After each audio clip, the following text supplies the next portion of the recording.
Okay, let's see. I guess people can hear me. Okay, a couple things. First, just while I'm still fussing around with the projector, I noticed that to go to the university homepage today, the lead news is Stony Brook University senior awarded prestigious Churchill Scholarship. Okay, and the important thing about this student is that he took the algorithms class. I think it was last year, if not the year before. And so may you all go on and win Churchill scholarships and be like him. Any questions about the Churchill Scholarship? Yes? The guy's the president of Math Club and he's a cool dude. Okay, but most importantly, he took the algorithms class. That's the important property here. Okay, let's try to get this set up here. I'm almost, think I figured some of this stuff out. Boom. Okay, so let's start off first of all. Are there any questions about anything technical or logistical? I passed out the homework one. People should be getting going on it. Some people may still be looking for partners. Who is still looking for a partner? I see one. I see two. I see several. If you are looking for a partner, stand up. If you are not looking for a partner, sit down. Okay? Now make eye contact at people. Look around, try to find somebody, okay, and then make signatures, right? Okay? Just look at two people like this kind of thing, okay? If you're telling me, no, this is too random and too arbitrary, instead you can email me, and I will randomly assign you to the next person who emails me, okay? I've done that with a couple people, whatever you feel more comfortable with, okay? But pair yourselves up and get working on it. Any questions about that? Okay. Any other technical questions? Yes. You need a partner. I strongly encourage a partner, and let me explain why, because people don't always understand this. Okay. There are several ways of getting yourself in trouble in this class. One of them is to find out that a lot of the problems have answers on the web if you look for them. Why is that trouble? It's not that I'm going to take off any points for it. It's not that I'm going to stop you from, that we're going to accuse you of cheating or anything like that. But what I can guarantee you is that the way you learn these things is by beating your head on it and arguing with someone about it. And you can't argue with an answer that is on the web. Is that clear? Okay.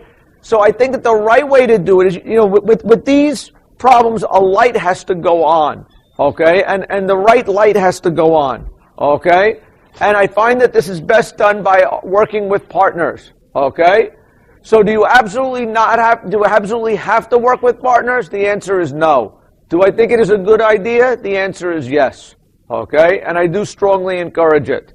If you find that you can't get along with your partner and you want to break up and find a different partner next assignment, that's good, okay?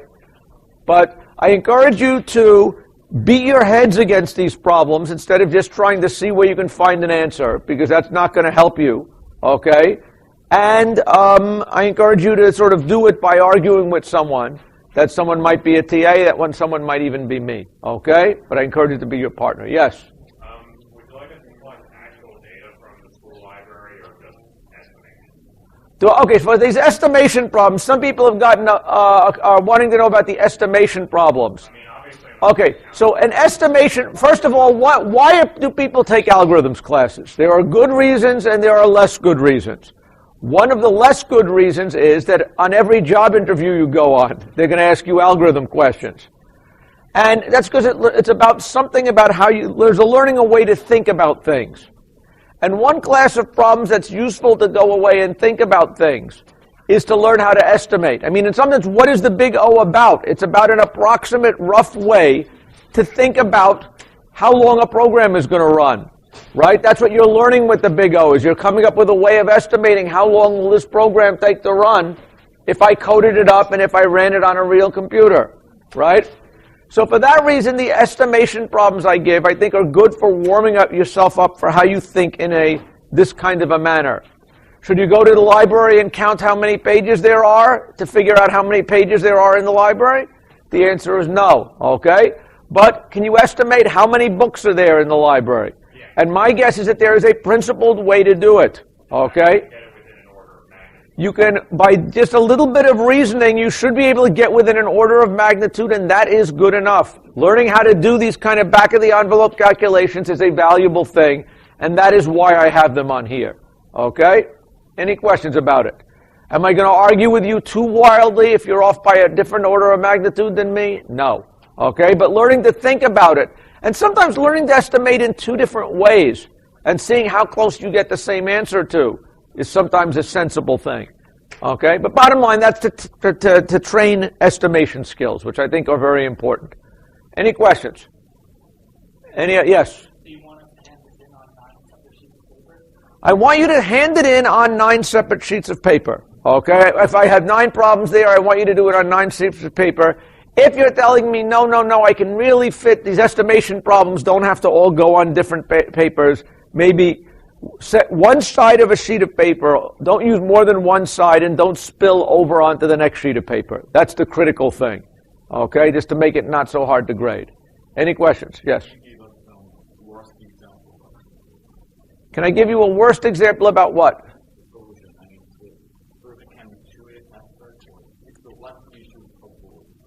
What should you try to do with the algorithm solution? Again, recognize here the problems are on big O notation things. So it's a little different than the rest of the class where we'll be doing more about algorithm design and things like that. For these, do I have any particular advice? The important thing I would say is make sure, okay, for ones that involve an idea, make sure we know what the idea is. So writing one sentence, my idea is this. So for the case of estimating how many books are in the library, a bad answer is 1 million times 63 times 92. Okay? A better answer is to say, well, I'm going to be doing it by how many books get published in the universe, because you figure that one out of there's 1 million people in the world, the 100 million people in the United States, and 1 out of every 100 of them is an author, and they write 1 book, okay? And that's how many books there are. And the libraries here are crummy enough, they buy 10% of them. Okay, that may be what your reasoning is. So explain what your reasoning is. Okay, and that's really what my only advice for now. Okay, I guess I'll have stronger advice when it comes time to more algorithmic stuff, which hopefully we'll start to get into today. Any questions about that or anything else? Okay, I'd like to start with the daily problem. And the daily problem is, again, a big O problem. If I am correct, it is problem 220. And let me see if I have let me try something here. Ka-chunk. Where can I do it? This is not the daily problem, but I think it's got some space. Let's see if I can do this daily problem here. And if not, I'll go to the blackboard. What is the daily problem? The daily problem asked for pairs of functions. And it asked you to decide, it gave you certain pairs of properties that you needed between f and g. Okay, certain relations that held there. And then find concrete functions, f and g, that hold these relationships. Or if they don't exist, say so. So what is the problem? It says, like, the first property we're looking at here seems to be, we want to know that f of n is little o of g of n. We also know that f of n is not equal to theta of g of n. And I have to give you functions that satisfy those two things. Can everybody see this? Is that acceptable writing? So how would I do this? Okay? My first thing is I would try to translate this into a picture. Okay, so I find these very complicated to deal with. If you draw a picture, I can understand it better. So what is my picture? Here is, when it says here that f of n is little o of g of n, what does that mean? That means that if here is some function g of n, where is f of n? Is it below it? Is it close to it or really below it? It might as well be really below it. Okay, this is little o, right? It means beaten up on, right? So I am picturing here I've got f of n. Right? Does everybody see that? Now, if f of n is not equal to big O of g of n, that means that f of n is not tightly bounded by things. Right? Is it possible for this to be some g of n? It's not, saying it's not theta of g of n. If it was theta of g of n, it would be tightly bounded by g of n. Okay? We're saying that's not true. Is this possible? And I think the answer would be yes. Suppose f of g of n was much bigger than f of n. F of n is not theta of g of n, and this would hold. So what would be examples of functions that might work? Yeah? So you would be saying that g of n is equal to something like n squared. Okay? And f of n is equal to n, and that satisfies that as far as I am concerned. Any questions about that? Why that is? Any functions where there is a dominance difference here would work. You want to make this log n, you can do it. Okay? You want to make this log n squared and this log n, that's fine. Okay? Any questions about that? That I think is now pretty clear. Let's look at the second one. Let's see now if we can erase it and try to do the same thing. Ka-chunk, ka-chunk. The next one says what? We know that f of n is theta of g of n. Let's write these things down. F of n is equal to theta of g of n. Okay? And we're saying that f of n is little o of g of n. Right? Is that possible? Well, I don't know. It's complicated. I got to draw a picture. What is my picture going to tell me? First here, if I'm drawing my function f of n, where must g of n be? Okay? If I've got this theta relationship, okay, what does that mean? That sitting right above it is some constant 1 times g of n, right? And sitting right below it there is some constant c2 times g of n, right? Nestling f of n snugly around it. Right? Is that what it says? What is the second statement?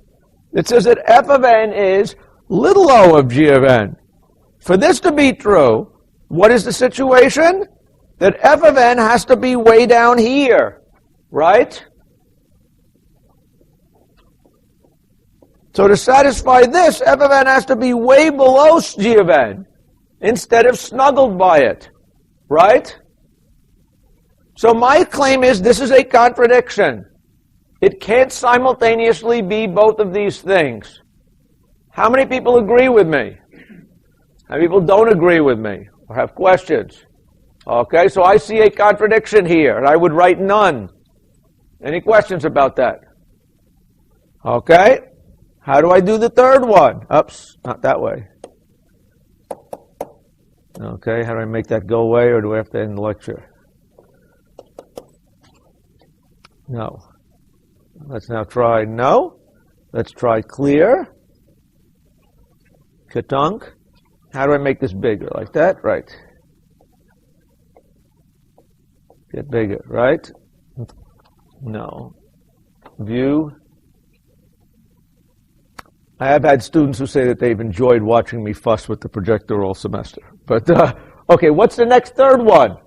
The third one says, if I'm going to write it down, it says that f of n and g of n, f of n is theta of g of n. And we also know that f of n is not equal to big O of g of n. Is that right? Okay. Could that be done? Well, let me draw a picture. What does that picture mean? If here I've got f of n, where is g of n? There is a constant times this, okay? And times g of n, and there's another constant c2 times g of n below it. Now you're telling me that f of n is not big O of g of n, and I have to say, wait a second, I've got this function here, right? What is this thing? I've got that there is a constant times g of n that is bigger than f of n. From up here, this says I can't have it. That is a contradiction. And so the answer here is none, right? Can't do it. Any questions? Okay. Finally, what's the other one? If I look at this thing, it's telling me that, if I write it out, f of n is equal to omega of g of n. And it's also telling me that f of n is not equal to O of g of n. So what does that mean? If f of n is omega of g of n, what does that mean? That means that here is f of n. Where is g of n? Above it or below it? Below it. Here is g of n. Right? And now I know what that situation is. Now you're telling me that f of n is not in big O. You're telling me, is it okay that f of n, if it's not in big O, that means that it is not less than or equal to some constant in this. And I don't see any contradiction here, right? If I make this n log n, and I make this n, both of these things are satisfied, right? N log n is not in big O of n, right? But n log n is lower bounded by n. So this is perfectly reasonable. Any questions about that? Okay? Any questions about this stuff or working with the notation? Okay? Whenever I get confused, I draw a picture. I go back to the definition, and these things work themselves out. Any questions? Okay, fair enough. What I'd like to do now is, last class I talked a little bit about, I started talking about logarithms. I left out one very, very important property of logarithms that I want to make sure we talk about and understand, because there's sort of some magical things going on here. First question is, what does a logarithm mean?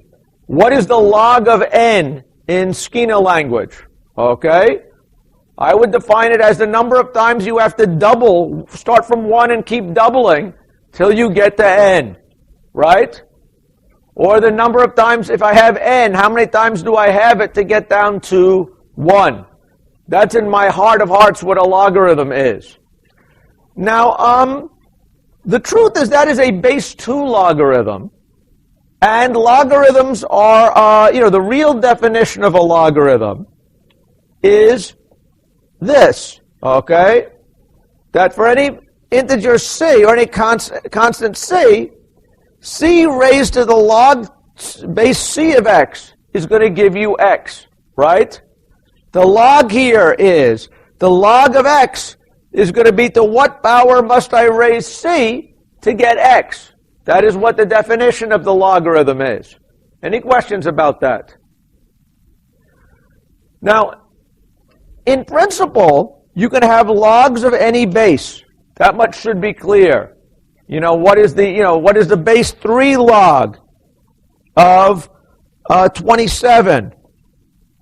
What power do I have to raise 3 to make it 27? 3. Does everybody see that? And that's the log base 3 of 27 is 3. Okay? So we can have logs of any base. But in my way of thinking for this semester, I am going to generally ignore the base of the logarithm. Now, why is that? The reason is this formula, which you learned in high school, to convert bases of logs. You took logs in high school, that was a long time ago. Okay?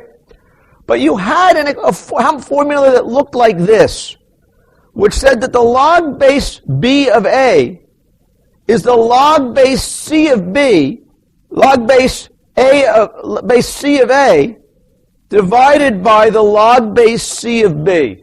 How many people recognize that formula? You may not remember where the a's and the b's and the c's go, but this should look familiar. What is the implication of this?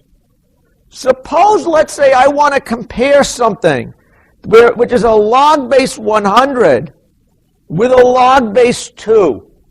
Okay? What is the relationship between log base 2 of n and log base 100 of n? Okay? Rhetorical question still. Okay? What does it mean? Look at this formula. A is here. This is the n roll. This is the n roll. One of these is 2. One of these is 100. Right? B and C are the 2 and the 100. What is the log base 2 of 100?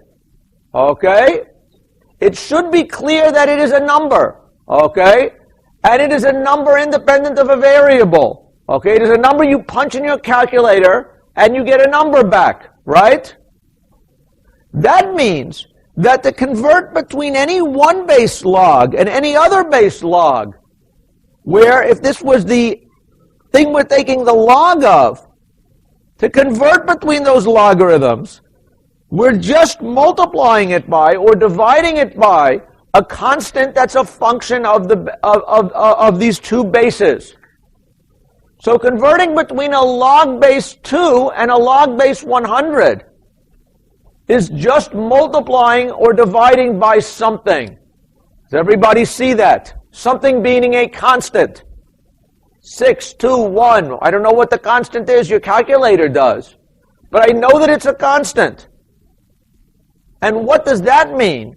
That means that the log base n, base b, this is going to be theta of the log base anything else of n.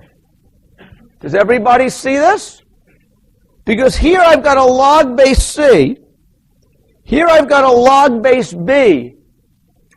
Are those functions different in a big O sense? No. Because to convert between the log base c of n, I am simply going to be multiplying it by a constant times log base b of n. Okay? So big O-wise, the base of the log does not matter. How many people understand what I'm saying here? This is a critical point. How many people are confused by this or have a question? Question is a good one. Okay? So in a big O sense, okay, it isn't going to matter. Okay? So if we think about it, suppose we had a tree, not a binary tree, but a ternary tree. Okay? Where instead of branching 2 ways, we branch 3 ways. How tall does it have to be until I get n leaves to it? This is a 3-way array tree, right? On the first level there are 3 nodes. On the next level there are 9 nodes, right? What is the height of that tree exactly to get n leaves? Okay. What is it? It is log base 3 of n. Log. No. Okay. Log base 3 of n. Right? Now for my binary tree, it was log base 2 of n. Right? Which of these is bigger? Log base 2 of n or log base 3 of n? Which is bigger? Remember, this is going to be the height of the tree that generated those n leaves. Which is going to be bigger in an absolute sense? Log base 2 is going to be bigger than log, right? You're going to grow a total of n children. You want to have n descendants. Should everybody have 2 babies or should everybody have 3 babies? If you want to get to 1 million descendants, put out 3, right? But in a big O sense, this isn't that different. The difference between log n, base 2 of n and log base 3 of n is either multiplying it by or dividing it by the log base 2 of 3, or 3 of 2, okay? Which is a constant. So big O-wise, they are the same thing. Any questions here? So in life, we are going to ignore the base of the log, okay? Because we think at this high level, big O sense. Any questions about that? Yes? Big O formally think that n is the highest correct way.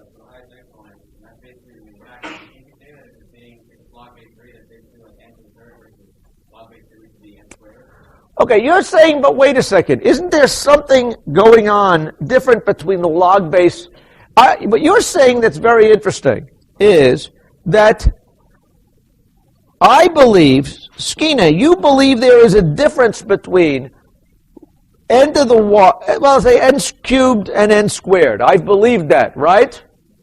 But I'm claiming that that the base of the log doesn't matter. What happens if I take the log of both of these things? Okay? This is an interesting point. What is the log of n cubed going to be? Log base 3x of n. So what's that going to be? That's going to be something like the log of something. That's 3, I think, log n. Is that right? With some base here, right? It depends what base I did, right?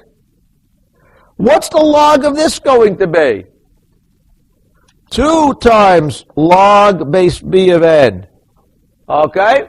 Once I hit something with a log, are these functions any different? Big O-wise, they are not different if you look at them, right?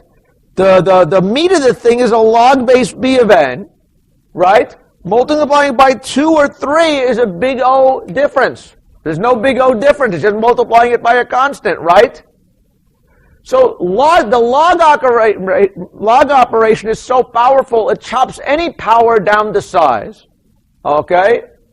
And it's so powerful that the small difference of what the base conversion is not interesting in a big O sense. Any questions about that? Actually, let me just prove one thing very quickly. Okay? Or convince you. Proof means I would rather convince you. Okay? Where does this kind of equation come in? Okay? Where did this thing come from?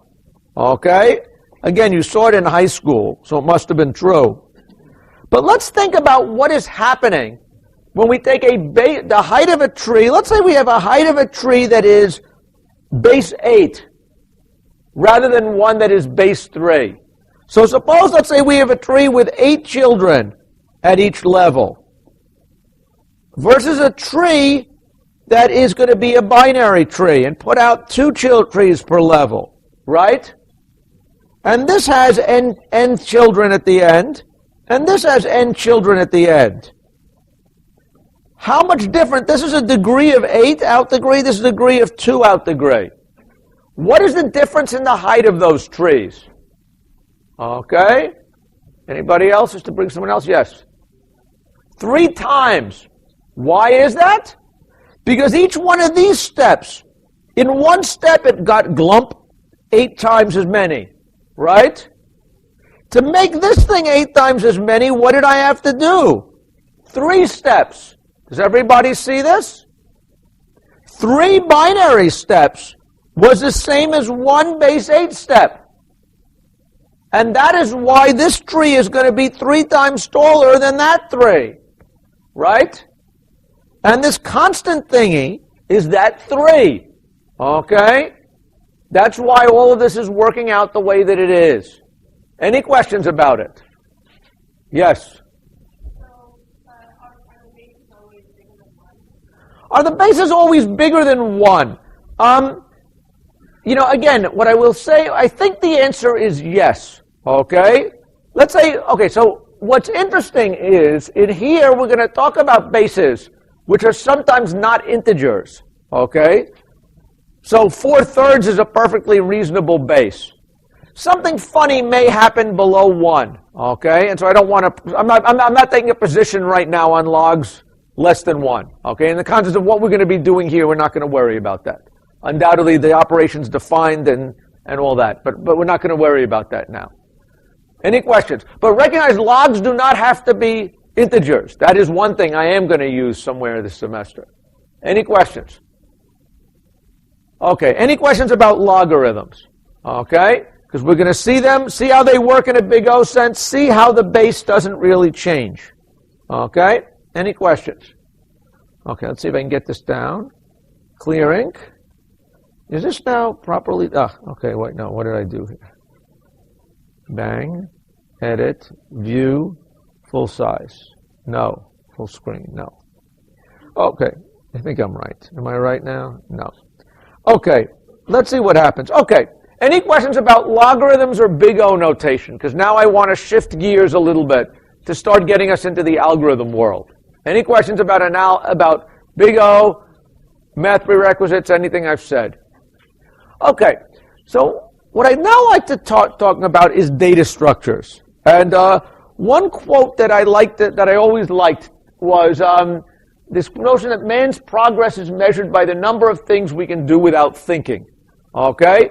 That there's certain things that you sort of know how to do and you don't have to rethink about it. You don't have to rediscover the idea of how do you multiply numbers, because you can do that without thinking. You learned that in 5th grade, 6th grade, something like that. Okay?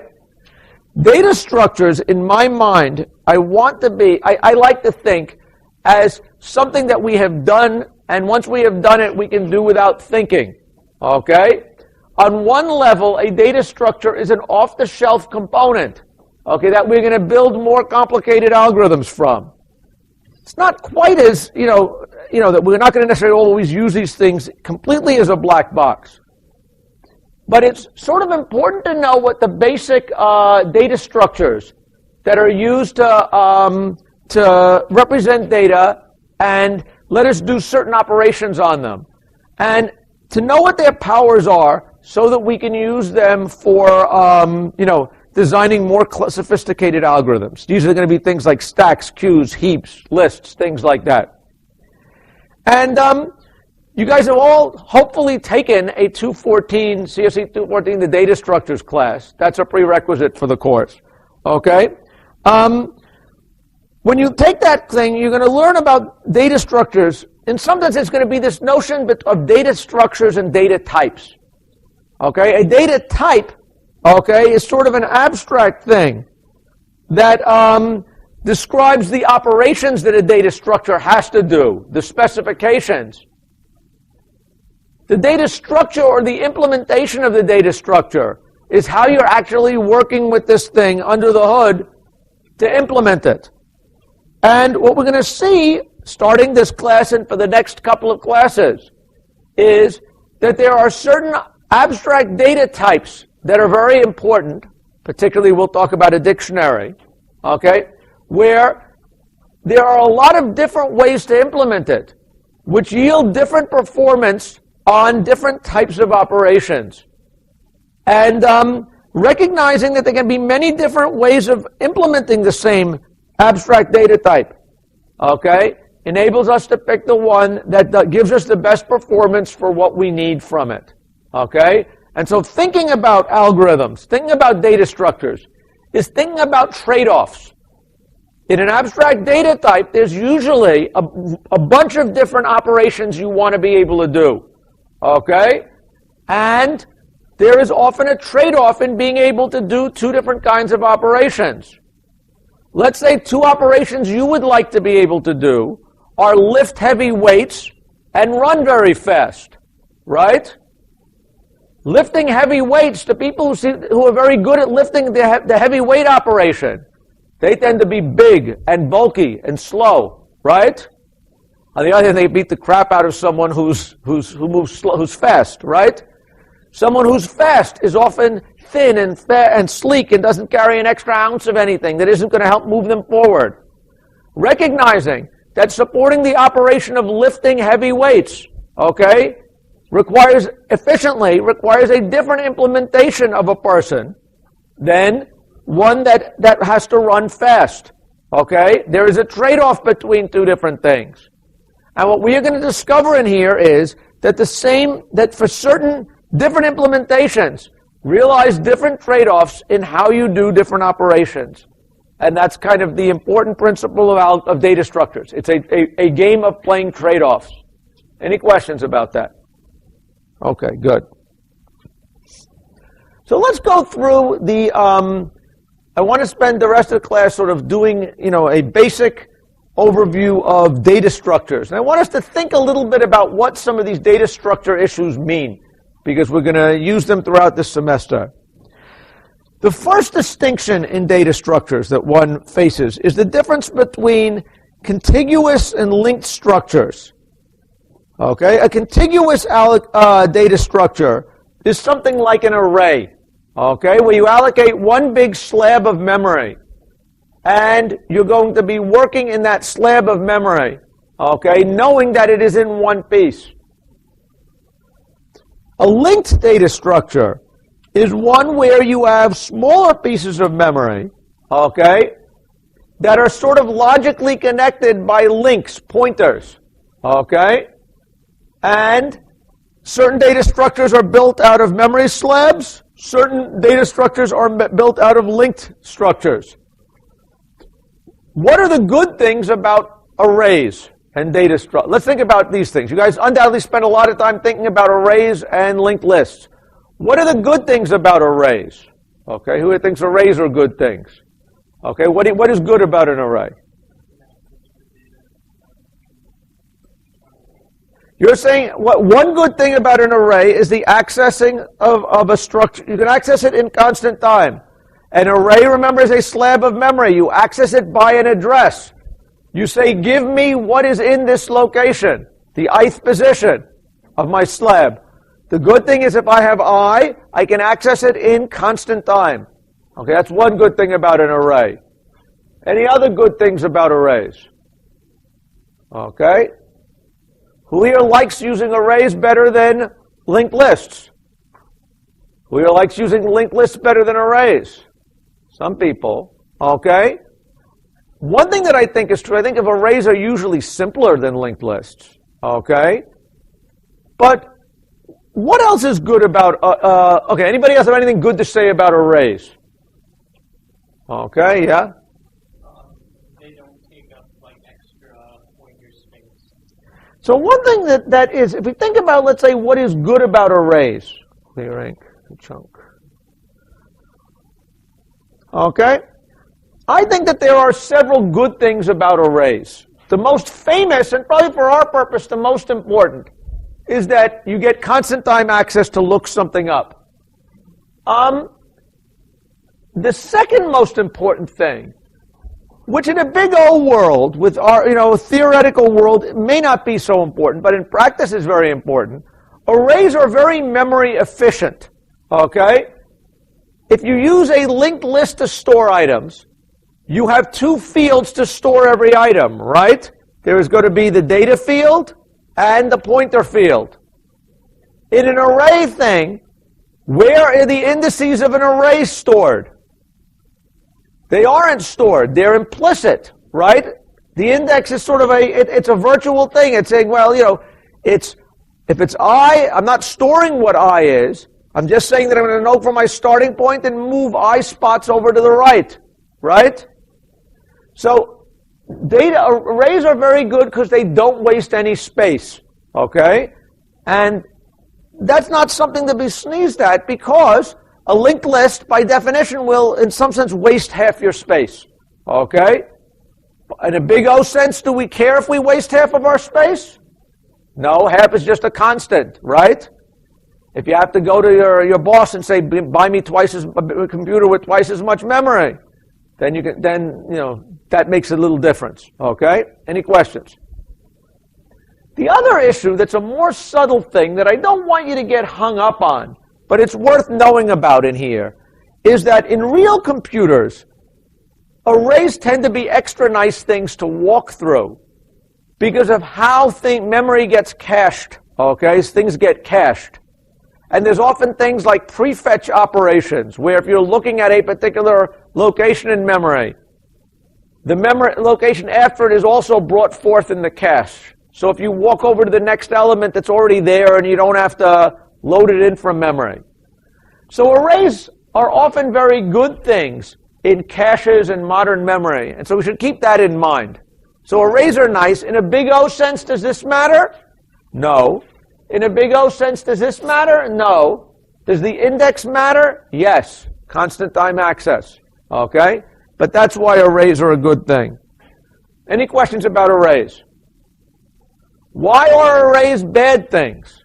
Does anybody think that arrays are not good things? There's some reason why they are not good. Yes? You might have to reallocate place. Right. Okay. Does everybody see that when you allocate a slab of memory, everything is fine so long as the stuff that you need fits in that slab of memory, right? But if you need more memory, in some sense you have to go and get a bigger slab. And when you get a bigger slab, you've got to copy over the stuff that you had in your small slab, okay, in order for everything to be there, okay? Yes?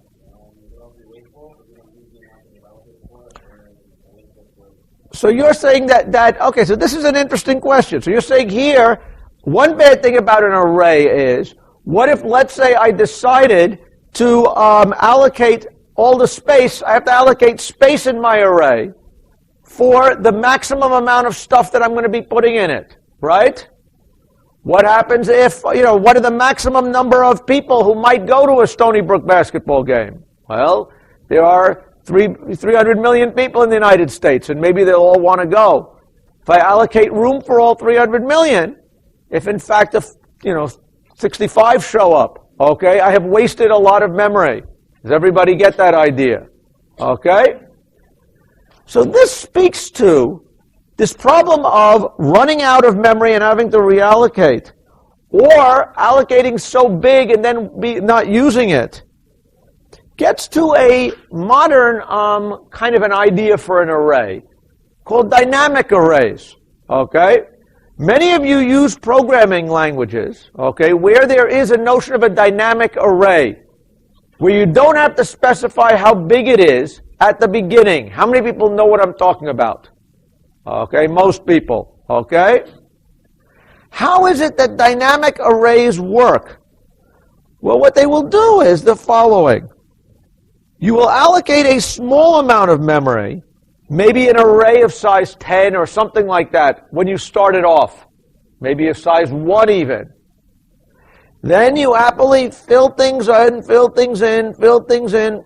When you have filled it up, the system is going to say, you want another spot of memory, I need to allocate a slab. I will now allocate a slab that is twice as big, and then copy it over these elements.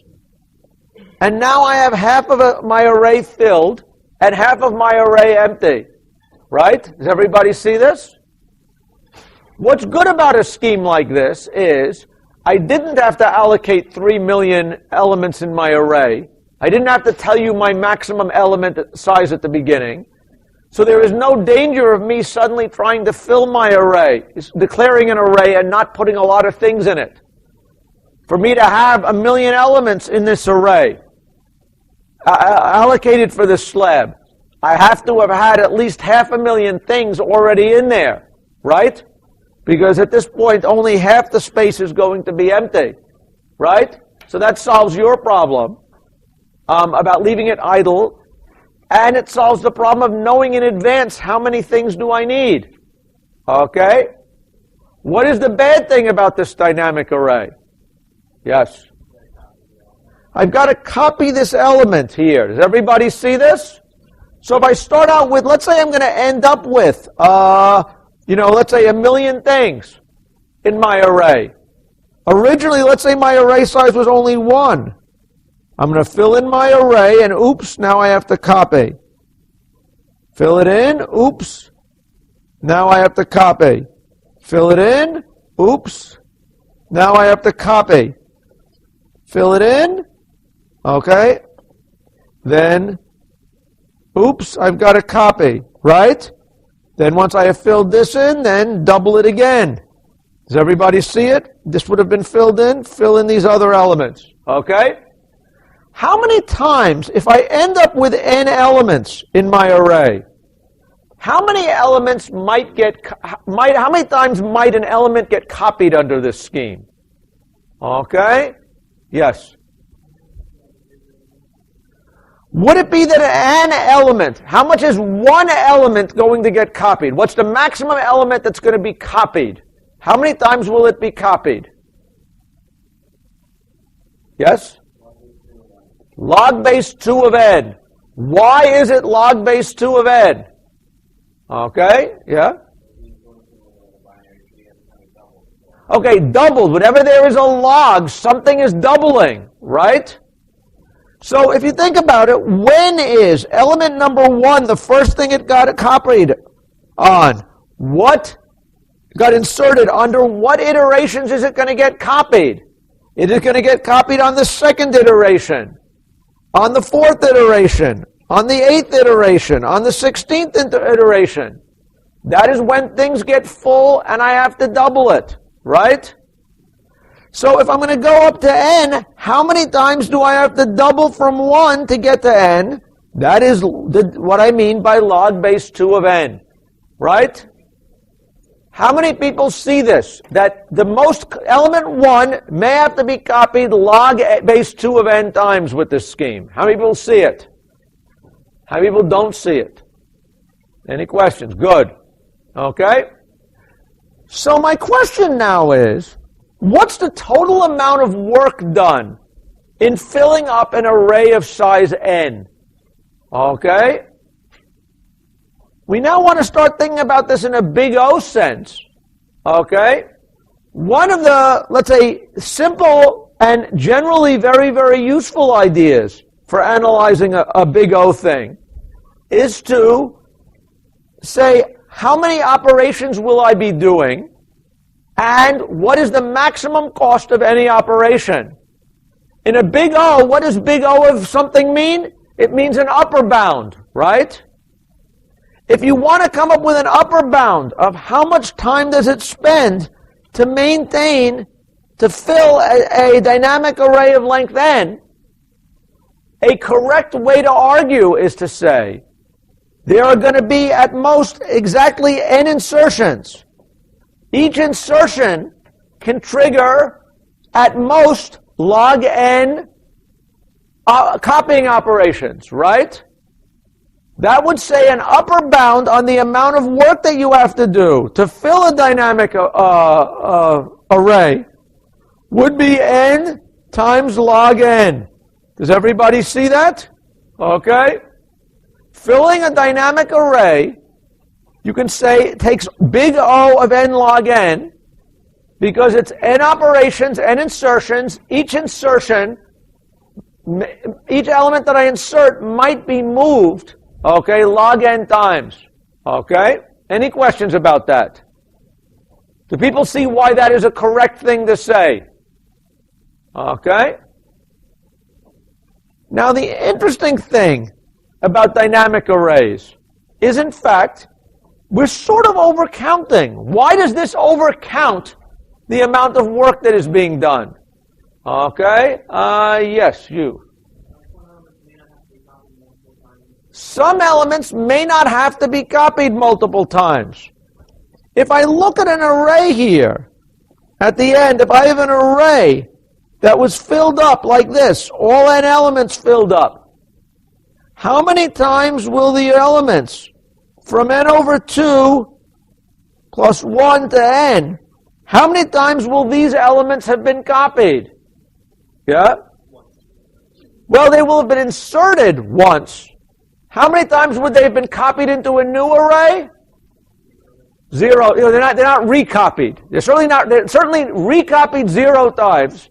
If you want to say how many times was something done with them, they were touched once, right? When they were put in the shelf. So half of these elements were put on the shelf and never moved. Does everybody see that? So that would be one operation for each of these elements instead of log n. That might mean that there is some overcounting going on. When I say that, if I say something takes n operations, each of which is at most log n, that is an overestimate. Yeah? Couldn't you just have the last element on the dynamic array be a link to another array and do it that way? Okay, so one thing you might say is, another scheme for maintaining these arrays, let's address this now. You're saying is, don't recopy, allocate slabs, and keep a pointer going from each slab to the next pointer. Does everybody see that? And now, how would I access the last element? I would go and say, oops, it's beyond this element, I got to go to that pointer. Beyond that element to that pointer, beyond that element, then here. The total number of elements here was n over 2. n over 2 plus 16 is the element that I want. Okay? Could I do this and do this correctly? Yes.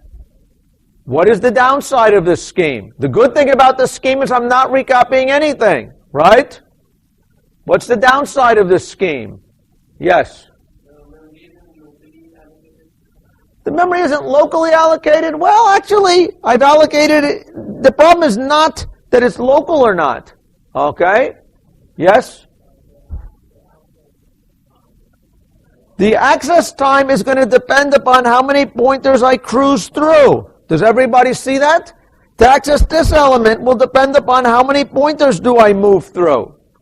How many pointers will I move through to access the nth element? Log n. Does everybody see this? This gives me an array where, a souped up array where in fact it's only going to take log n, it's going to take log n time to do each operation, okay? But I'm not going to have to recopy anything. Is this a good trade-off or a bad trade-off? Depends. You say it's a good trade-off? Well, let's think about that. The answer is probably it depends, okay? If I'm afraid of spending a lot of time copying, okay, then this might be a better thing. On the other hand, accessing an array in log n time doesn't seem like such a win. It seems like you've lost the beauty of what is an array, right? Now, why might this be better than a copying operation? Well, if I spent a lot of time on these copies, okay, you're saying, how much time does it take to do one of these copy operations?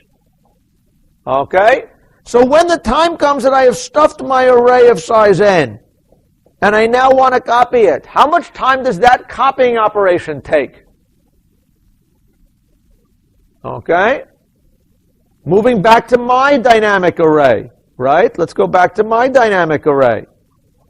How much time does it take to take an array here, which was of size n, and allocate an array of size 2n, and copy these elements over? How much time does that take? N. Does everybody see that? So this one write operation is going to be very expensive. Isn't that right? So why might this be a bad implementation? Let's say your computer is controlling a heart-lung machine. There's a patient at the end that's expecting every minute you're going to go tell it to breathe, right? If the computer got caught doing one of these long operations and didn't trigger the patient's thing going, that would be bad. Okay, or to be precise, one of these operations is very, very slow. Does everybody see that what's going to happen is, of these array operations, all but a log n of these insertions are going to take constant time under my scheme. Then 1 out of every, n over log n time, I am going to have an expensive one where I have to do the copy. Does everybody get that idea? So his scheme, every access might take log n time. Under my scheme, certain accesses are going to take expensive time, right? But most of them won't. Any questions about that? Yes? Well, let's think what's going to happen. Why won't most of these things happen? Let's say we're going to do insertions, and we're going to figure out, every time we double the size since our last insertion, we do another copy operation. Otherwise, we're just going to stick it in the array, right? Because we have room for it.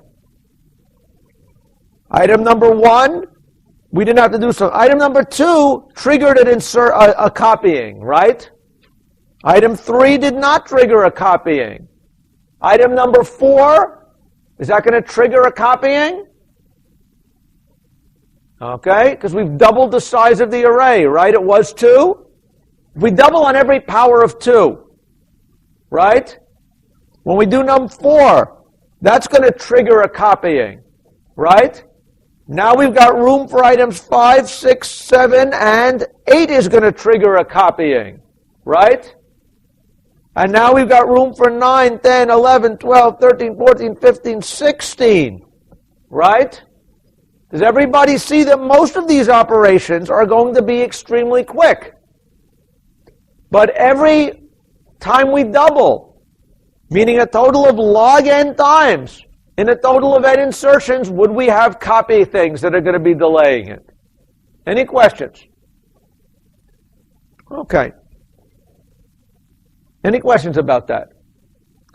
Okay, but one other thing I wanted to talk about before I get into too much detail here. How much total time will I spend, though, if I have a dynamic array and I fill it up with n things? I said that it will be big O of n times log n, because I said there's n insertions, and each insertion might, each element of these insertions might be copied log n times. But in fact, actually, the total amount of copying done is less than you think. Okay? If we look at the elements from 1 to n, half of these elements were not touched n log n times, but these were all touched one time. Does everybody see that? And a quarter of the elements were touched 2 times.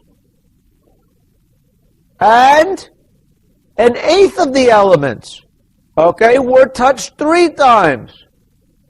And a 16th of the elements were touched 4 times. Right? Because if you think about how many times you were involved in a copying, it depends upon what element you were inserted. Right? The first insertion got copied log n times. Okay? In general, we have an analysis that goes something like this. Okay? How many elements got copied 1 time? If I is 1, well, n over 2 to the 1. What is 2 to the 1? 2, right? So this says that n over 2 elements were copied once. For I equals 2, that would mean that n over 4 elements were copied twice, right? N over 3 or n over, which means 1/8 of the elements, were copied 3 times. Does everybody see that this analysis that I'm making about breaking it into runs, very few of the elements get copied many times? If we sum up the total amount of copying that goes on, we have the expression, the summation like this, which says that there's elements that are copied anywhere from 1 to log n times. And the number that are copied I times is n over 2 to the I. The total number of steps are, for each of these elements, is n over 2 to the I elements. Each of them is copied I times. The summation here, n is not a function of the variable I. We can pull that out. We get what is the sum as I goes from 1 to log n of I over 2 to the I. This is clearly going to be less than what we get if we summed it up to infinity instead. Okay? Because now we're summing up not just up to log n, but we're summing this up forever. Okay? Yes?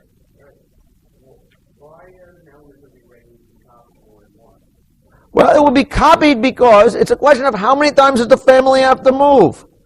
When we add an element 1, if we have an element array of size 1, it will be fine until we do the second insertion. Now we allocated an element of size 2. 2 element array, we had to copy it. This is fine until we do our third insertion. Then it's got to be copied again when we do our fifth insertion. Does everybody see this? Okay, and so it might be copied log n times. Bottom line, what is the sum as I goes from 1 to infinity of I over 2 to the I? You did that back in high school. I don't remember it exactly, actually. I do remember what the sum as of 1 over 2 to the I is as I goes from 1 to infinity. What's the sum of 1/2 plus 1/4, plus 1/8, plus 1/3, plus 1/16, ... What is that? 1, right? This is not quite that because there's that I on top, right?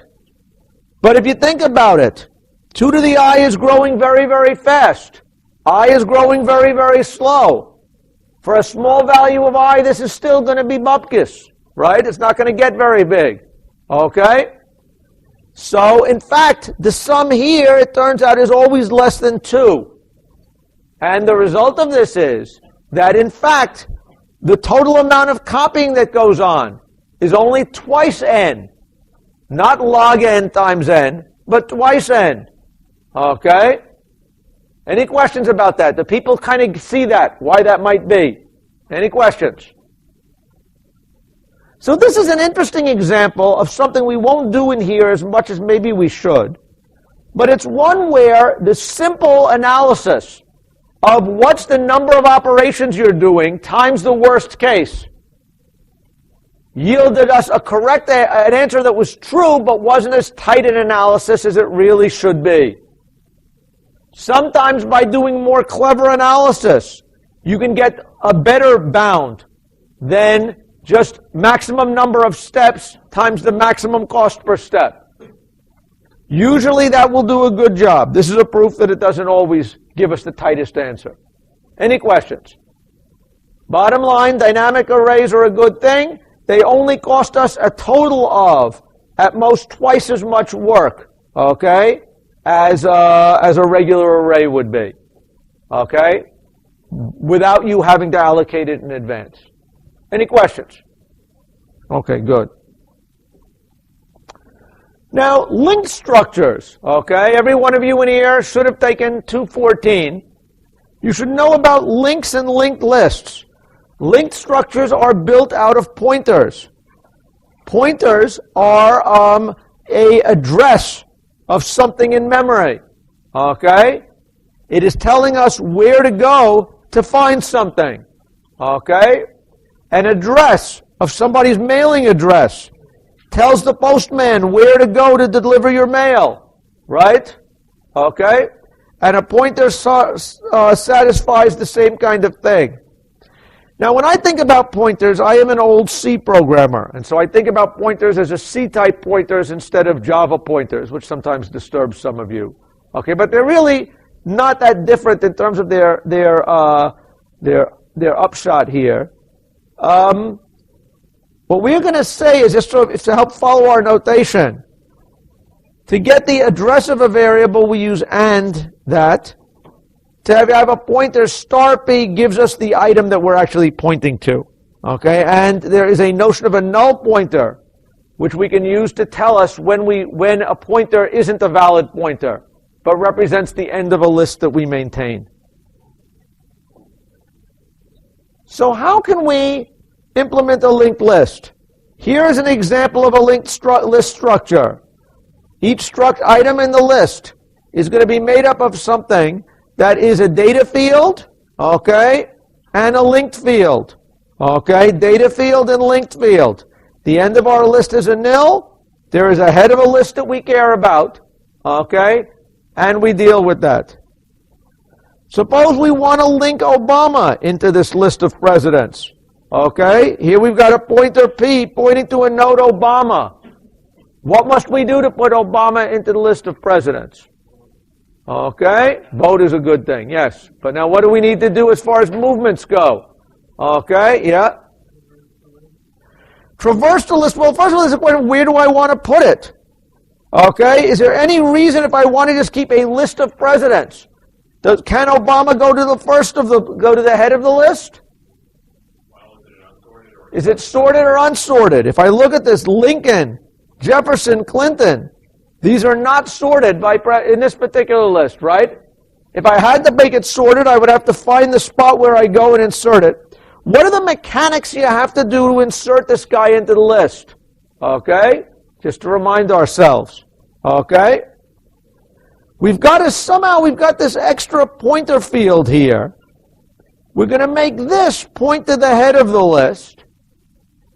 And we're going to change this and have P the head of the list point over to here.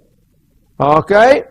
If we do that, now we have a list that starts from here, goes to that, goes to this thing. Does everybody see that by changing 2 pointers you can insert somebody into the list? Okay? Any questions? None of the other items moved, which is why insertion into a list is a fast and clean thing. Any questions about that? So here, what can you do with lists? What are the basic operations? Well, one thing you can do is to search a list. Here I give you a routine that does a list search. Given a key field, a data item, you want to find where is Obama on the list. Given a pointer to the head of the list, how can I find whether or not Obama is there? Well, what do I know? If the list you're asking me search has nothing in it, then I know that Obama isn't there, because Obama's something. Okay? If the pointer to the head of the list, the item that it points to, is in fact what the key that you're looking for, return that pointer. If not, that means that you're at a list here, this is L. You would like to go to the next field of L. L.next points to the next item. Continue your search at L.next, and that's going to be the next item on the list. So this is a recursive program for searching in a list. Okay, given a list, see if the head matches. If the head does not match, search in the tail, which is L.next. Any questions about that? How much time will this procedure take to search through a list of n elements? Okay, yes. Worst case will be n. Why is that? Okay, because I'm doing something that takes constant time, something that takes constant time, and then I'm resuming my job in a list that has one last element, right? So after a constant amount of time, I have made progress of one element, okay? If I do this n times, I will have spent n times the constant steps or order n time total.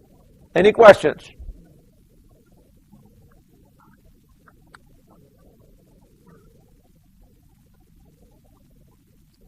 What other operations? Well, there is basically, I just actually did this, there is an insertion operation, okay? And I encourage you to, work through and figure out this thing. How would I insert an item into a list? I just did this actually. But basically the key idea here is, I have an item that I want to insert, okay? I create a node where I fill my data item here. I have an extra pointer that has to be dealt with. Either I can insert it at the end of my list where I had a nil pointer, okay, and if I have a pointer to this item, I can change that pointer to simply go point there. Or like I did before, if I have a list that is pointed to starting at L, okay, I can change L by having L point to my new node, and the end of this thing point to the rest. Okay? And if so, this element's been spliced at the beginning. Any questions about that?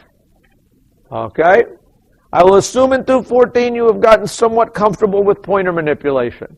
Any question? If not, go through these carefully, okay, to make sure you understand how you deal with pointers. Any questions?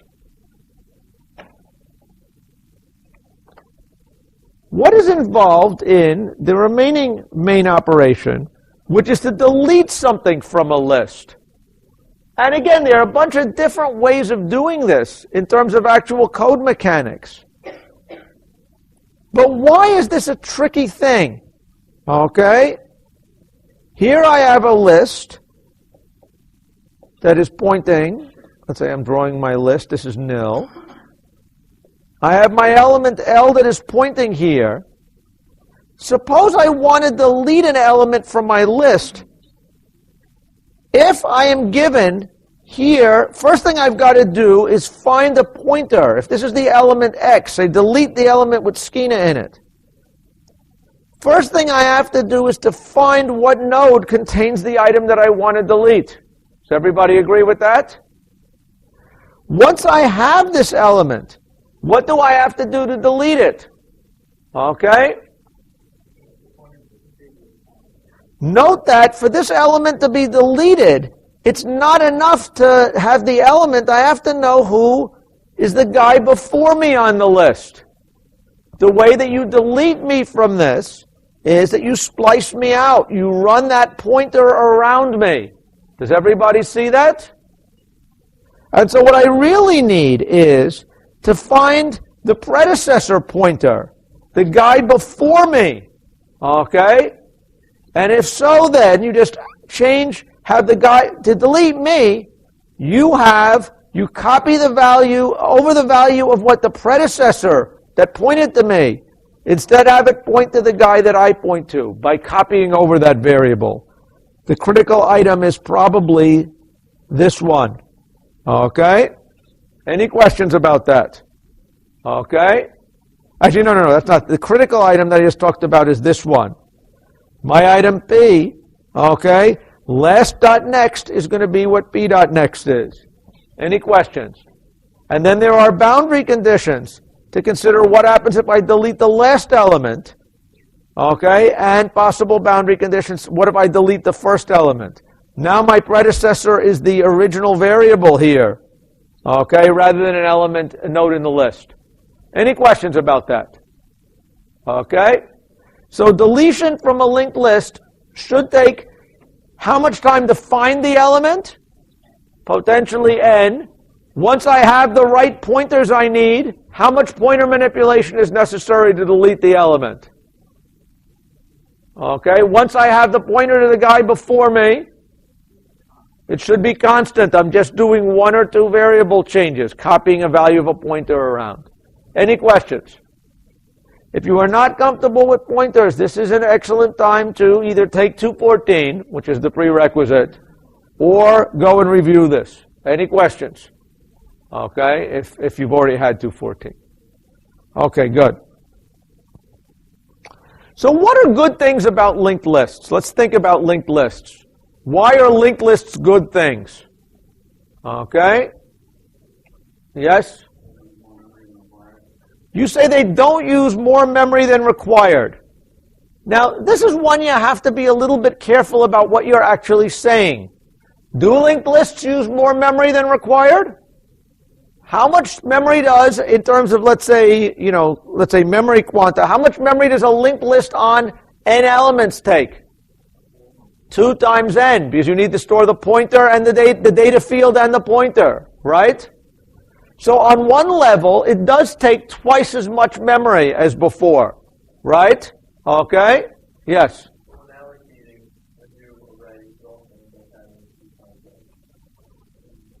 Okay, so what you're saying is if I was doing my dynamic array thing that I was just telling you, right?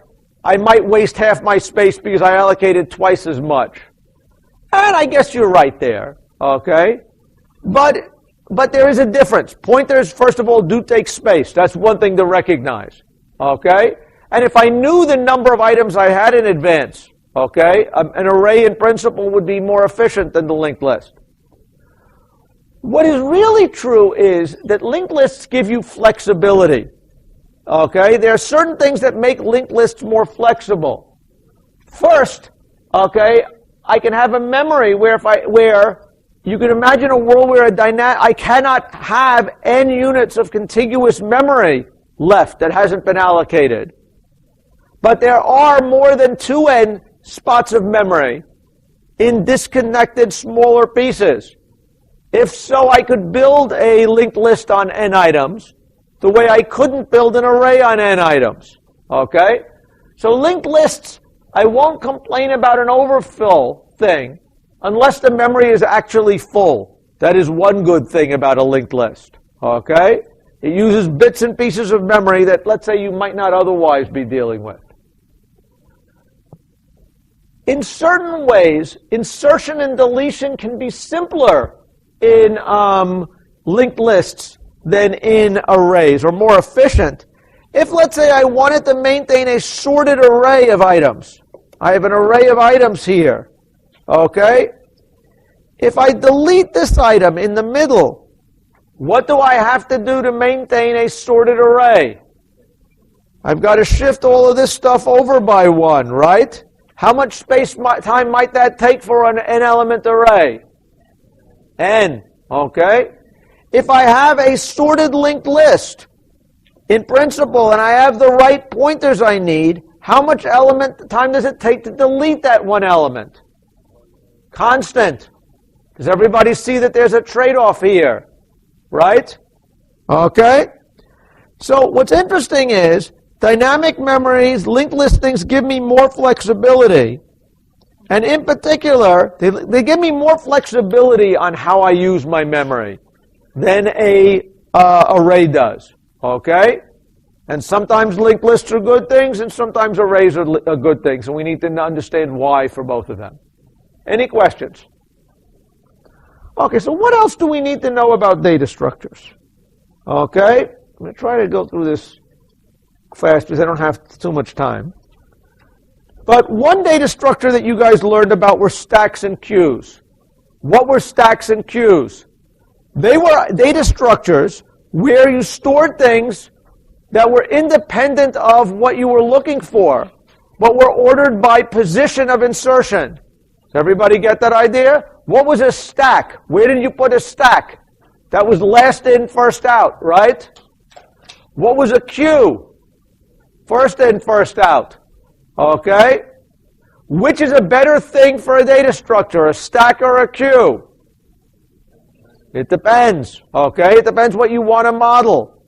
If you wanted to have a data structure for maintaining a line at a bank, which is a better data structure, a stack or a queue? A queue. Why is that? It's because the oldest guy in line gets pissed off if the guy who came in later gets treating them, right? A queue seems fairer. Which more accurately models my refrigerator, the way I deal with food, okay? You know, when I buy new food, where do I put it?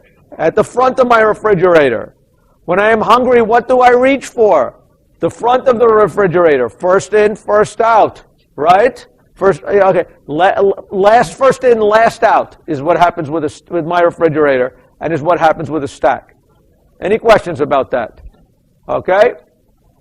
Now, for a lot of items, it doesn't matter whether you're treating them fairly. If they're integers, do they get tired of waiting in a queue? Okay, or a stack? The answer is no. Sometimes it doesn't matter. Okay. Give me one more minute here. I do want to talk about this because this is going to be critical for the problem of the day, which is next week. And is a critical problem of the day. The mother of all data structures that we're going to analyze in an algorithms class or use in an algorithms class is a data structures for an abstract type called a dictionary. A dictionary is an abstract data structure that does 6 different operations. Okay? And let's define these operations very carefully because we're going to use them study them next time. Actually, for the daily problem, you're going to need to know this. So, in a search, we are given a data structure and a key item. Okay? And you're asked, does there exist a value with that key item in the array, in the data structure? Okay? In an insert, we are given a data structure and a pointer to a record. Okay? Which contains that element, that key, and any other data. Right? When you insert Skeena into the database, the key thing is Skeena's name.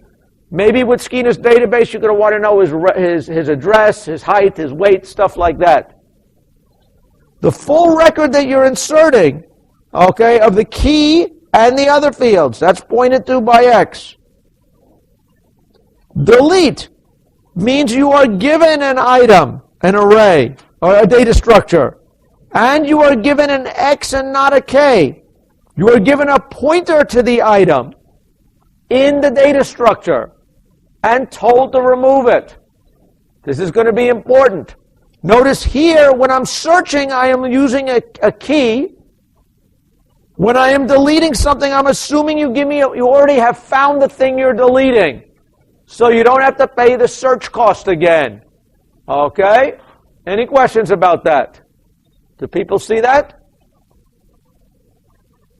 What if you don't have a pointer to the item to delete? How do you get a pointer to the item to delete? Search, okay? So the cost of doing it in that case is the cost of search plus the cost of delete, right?